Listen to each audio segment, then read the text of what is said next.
Man, I can't believe he actually went to WrestleMania without us. Yeah, after everything we've been through, you would think we would be the first in line. Especially since El Grande Americano was gonna be there. We just had to sit here and watch it on TV. We missed Stone Cold Steve Austin running over a lady. What is wrong with you? Look in my eyes. What do you see? A loser who didn't take us to Mania. Are you guys still mad about that? It was like 2 weeks ago.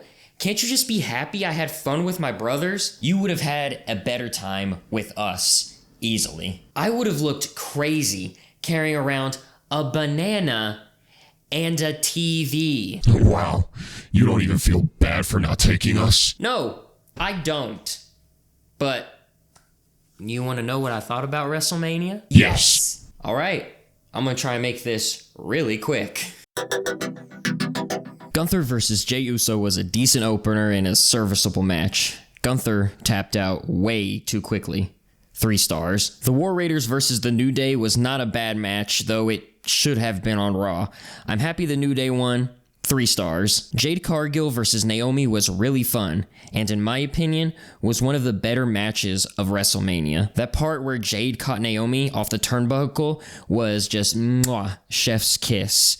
3.5 stars. LA Knight versus Jacob Fatu was interesting. I thought this was going to just be a squash match, but instead, it was pretty even, though the right man won in the end. 3 stars. El Grande Americano versus Rey Fenix, taking place for Rey Mysterio.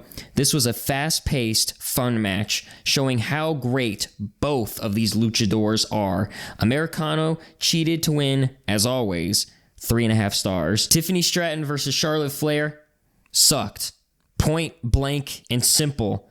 A 0.5 star. Roman Reigns versus CM Punk versus Seth Rollins was fantastic. The highlight of night 1, especially for me, Punk's entire entrance.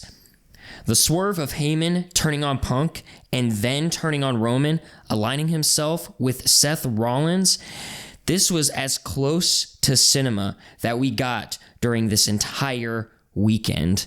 4.5 stars. Night 2 opened up with Io Sky versus Rhea Ripley versus Bianca Belair.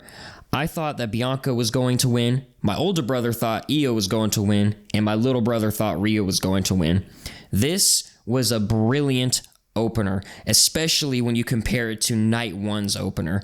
Easily the best match of either night. If you haven't seen it, go watch it. 5 stars easy. Drew McIntyre versus Damian Priest in a Sin City street fight was a good hardcore match, which I missed part of because myself, my brother, and the 2 guys behind us had a drink spilled on us.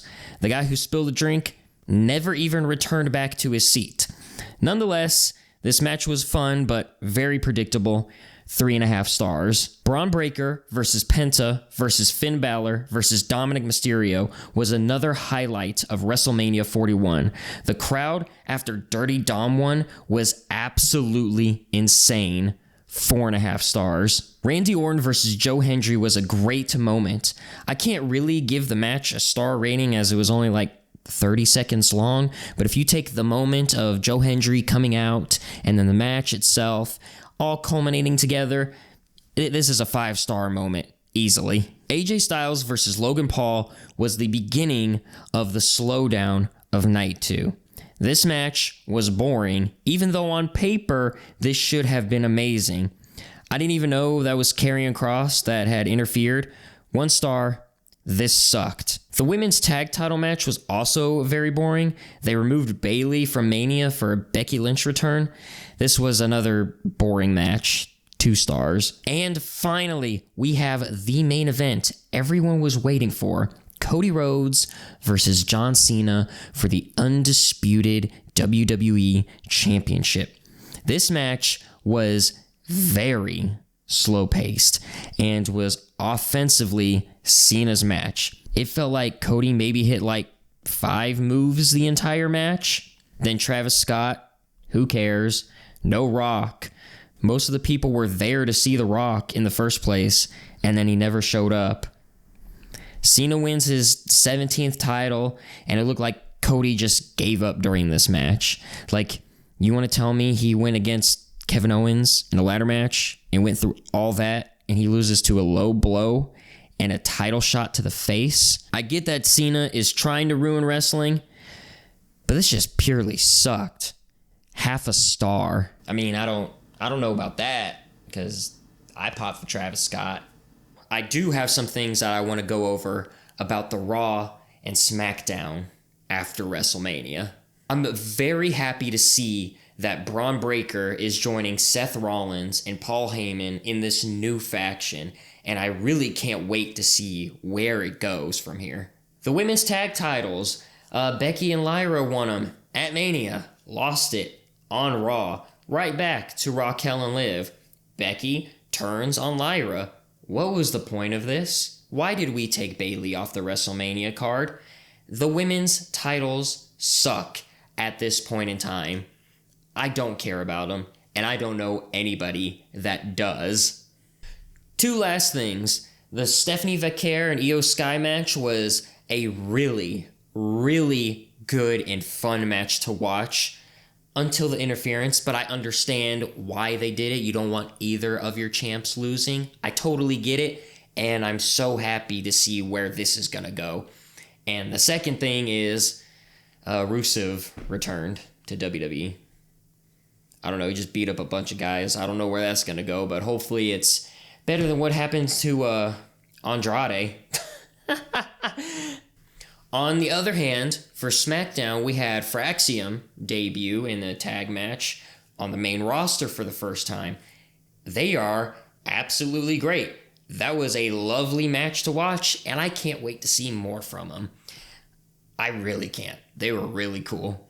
Aleister Black returned, which is cool, I guess. He beat up The Miz. I don't know. It seemed like the Rusev and Aleister Black returns were just kind of Kind of wish they did more to put him in a storyline. But it's too early to see what's going to happen. Way too early. There's one last thing I want to talk about SmackDown, and it's probably the biggest elephant in a room I have ever seen in my entire life. The fact that this match was not on WrestleMania is an absolute travesty. And I think you know what I'm talking about, but just in case you don't, it's for the WWE Tag Team Championships. The Street Profits versus the Motor City Machine Guns versus DIY in a triple threat TLC match. This is probably one of the greatest TLC matches ever, if not just matches in general. There's not a single boring moment in this match. And the fact that we had to see War Raiders versus The New Day over this at WrestleMania is a crime. It is an absolute crime. In fact, something like this should be a federal crime. Lock up Triple H. Just put him behind bars, give him 25 years, see you later, next time do better. And the last thing I want to talk about for the week after WrestleMania is John Cena. His character that he is portraying right now could go down as one of the greatest characters in wrestling history, if they can do it right. Like I said previously, the main event sucked. It was horrible, and I think everyone went home quite disappointed by it.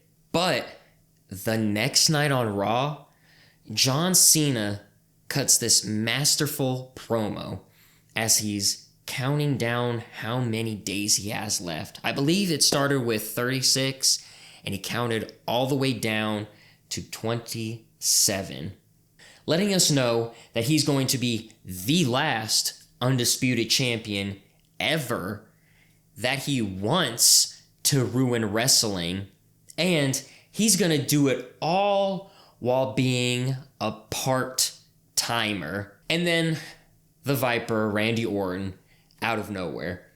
This is exactly what I want to see from John Cena's reign. Let's hit all the greatest hits again.